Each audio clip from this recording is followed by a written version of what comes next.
গ্রামের নাম বহিনপুর। চারপাশে ঘন জঙ্গল আর নির্জনতা। শীতের রাতে এখানে খুব কম মানুষই বাইরে বেরোতে সাহস করে। তবে রমেশ ছিল সাহসী লোক। বাজার থেকে ফিরতে ফিরতে রাত হয়ে গেলে তার কিছু যায় আসে না। সেদিনও এমনই এক শীতের রাতে পূর্ণিমার চাঁদ আকাশে ঝলমল করছিল। রমেশ তার পুরনো বাইসাইকেল নিয়ে জঙ্গলের রাস্তা ধরে বাড়ি ফিরছিল। হঠাৎ তার মনে হলো পেছনে যেন কারো পায়ের আওয়াজ শোনা যাচ্ছে। ঘুরে তাকালো, কেউ নেই। অস্বস্তি নিয়ে রমেশ আবার সাইকেল চালাতে শুরু করলো। কিন্তু এবার অনুভব করলো কেউ যেন তার সাইকেলের পেছনে বসে পড়েছে। ঠান্ডা বাতাসের সঙ্গে অদ্ভুত গন্ধ। ভয়ে কাঁপতে কাঁপতে সে পেছনে তাকালো। পেছনে বসে আছে এক নারী। চুলগুলো এলোমেলো, চোখ দুটো জ্বলজ্বল করছে, আর তার ঠোঁটের কোণে অদ্ভুত হাসি।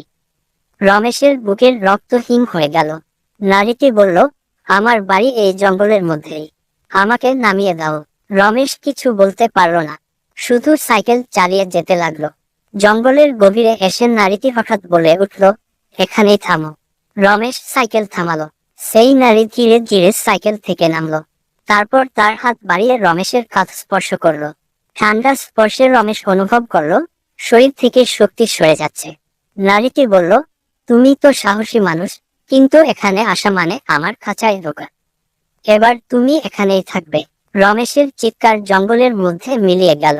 পরদিন সকালে রমেশের সাইকেলটা জঙ্গলের এক প্রান্তে পাওয়া গেল, কিন্তু রমেশ আর কখনো ফিরল না। আজও শীতের রাতে সেই রাস্তা দিয়ে কেউ গেলে বলে, কেউ একজন সাইকেলের পেছনে বসার চেষ্টা করে, কিন্তু কেউ সাহস করে পেছনে তাকায় না। রমেশের নিখোঁজ হওয়ার কয়েক মাস পরেও বহিনপুরের মানুষের মনে সেই ঘটনা তাজা। জঙ্গলের পথ এড়িয়ে চলার জন্য সবাই সতর্ক ছিল, কিন্তু কিছু লোক ছিল যারা সেই ভৌতিক কাহিনীকে কুসংস্কার বলে উড়িয়ে দিত। তাদেরই একজন ছিল বিকাশ। বিকাশ ছিল সাহসী ও যুক্তিবাদী। সে বিশ্বাস করত ভূত বলে কিছু নেই। এক সন্ধ্যায় বন্ধুবান্ধবদের সঙ্গে তর্ক করে সে ঘোষণা করল, আজ রাতেই আমি জঙ্গলের রাস্তা ধরে যাব, প্রমাণ করে দেব সবটাই গাঁজাখুরি গল্প। বন্ধুরা তাকে অনেক বোঝালো, কিন্তু বিকাশ মানল না। সে টর্চ হাতে নিয়ে বেরিয়ে পড়ল। রাস্তা অন্ধকারে ঢাকা, শুধু জোনাকির মৃদু আলো আর শীতের রাতের শুনশান নিস্তব্ধতা। প্রথমে কিছুই অস্বাভাবিক মনে হলো না, তবে পথ যত গভীর হচ্ছিল বিকাশের মনেও একটা অদ্ভুত অস্বস্তি বাসা বাঁধতে শুরু করলো। কিছু দূর গিয়ে তার মনে হলো হালকা হাসির শব্দ শোনা যাচ্ছে। পেছনে ঘুরে তাকালো, কেউ নেই।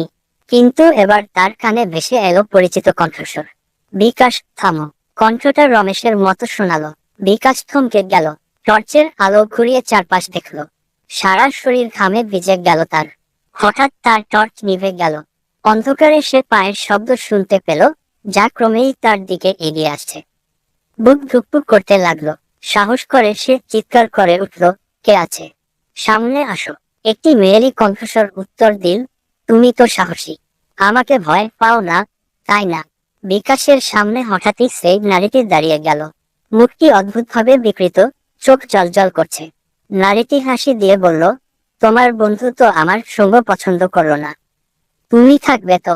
বিকাশ চিৎকার করে দৌড় দিতে চাইল, কিন্তু পা যেন জমে গেল। নারীর ঠান্ডা হাত বিকাশের গলা স্পর্শ করল, আর সঙ্গে সঙ্গে সে অচেতন হয়ে পড়ে গেল।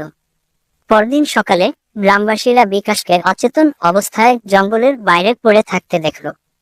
সে কিছুতেই ঠিকভাবে কথা বলতে পারছিল না। তার ঠোঁটে শুধু একটা কথা বারবার শোনা গেল, ও ফিরে আসবে, ও ফিরে আসবে।